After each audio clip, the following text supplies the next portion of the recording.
কাজ হচ্ছে গণহত্যার বিচার। খুনি হাসিনা গত ১৬ বছরে যে বাংলাদেশে ফ্যাসিবাদ কায়েম করেছে, আয়নাগর, গুম, খুন, যে নির্যাতন নিষ্পেষণ করেছে এবং জুলাইয়ে যে গণহত্যা এবং শিশু হত্যা করেছে, সেই প্রত্যেকটা হত্যার বিচার এই স্বাধীন বাংলাদেশে হতে হবে।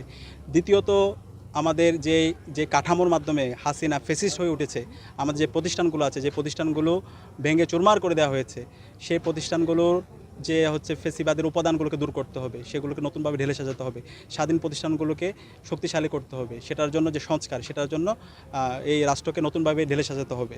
আর দ্বিতীয় হচ্ছে ফ্রি ফেয়ার একটা ক্রেডিবল ইলেকশন আয়োজন করা।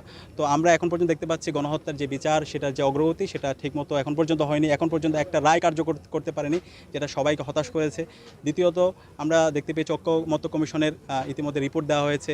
সেই রিপোর্টে ৮৭টি সংস্কার প্রস্তাবনা এসেছে এবং এই সংস্কার প্রস্তাবনার মেজর যে রিফর্ম দরকার, রাষ্ট্র কাঠামোকে নতুনভাবে ঢেলে সাজানোর জন্য, ফেসিবাদের উপাদানগুলোকে দূর করার জন্য, সেই রাষ্ট্র কাঠামো সংস্কারের যে মেজর যে সংস্কার প্রস্তাবনাগুলো, সেগুলোতেই বিএনপি নোট অফ ডিসেন্ট দিয়েছে।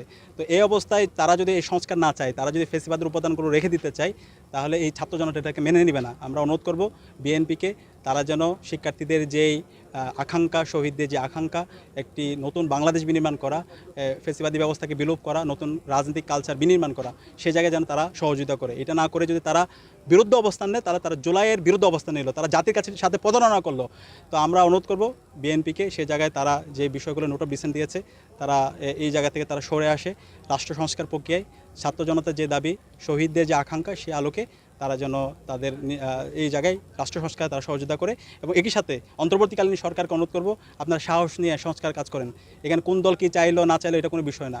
আপনারা শহীদদের রক্তের উপর বসে ক্ষমতা এসেছেন, সুতরাং কোনো দলের অথবা কোনো এজেন্সির অথবা কোনো ইন্টেলিজেন্সের অথবা কোনো ফরেন ফোর্সের সাপোর্ট নিয়ে কিন্তু আপনার ক্ষমতা বসে নাই। তো ছাত্র জনতা জীবন দিচ্ছে কী জন্য? এই ফেসিবাদী কাঠামোকে বিলোপ করার জন্য, গণহত্যার বিচার করার জন্য।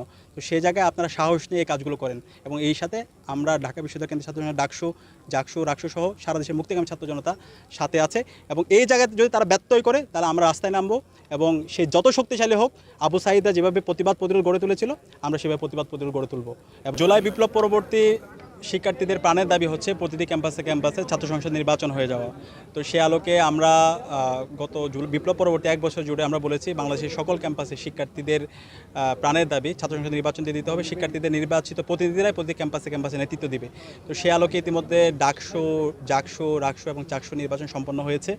এবং এটা আমাদের নির্বাচিত আমরা যারা প্রতিনিধি আছি ডাকসুর পক্ষ থেকেই আমাদের দাবি হচ্ছে সরকারের কাছে এবং বিশ্ববিদ্যালয় প্রশাসনের কাছে, আগামী 2 মাসের মধ্যে বাংলাদেশের প্রতিটি ক্যাম্পাসে, প্রত্যেকটা কলেজে ছাত্র সংসদ নির্বাচন দিয়ে দিতে হবে।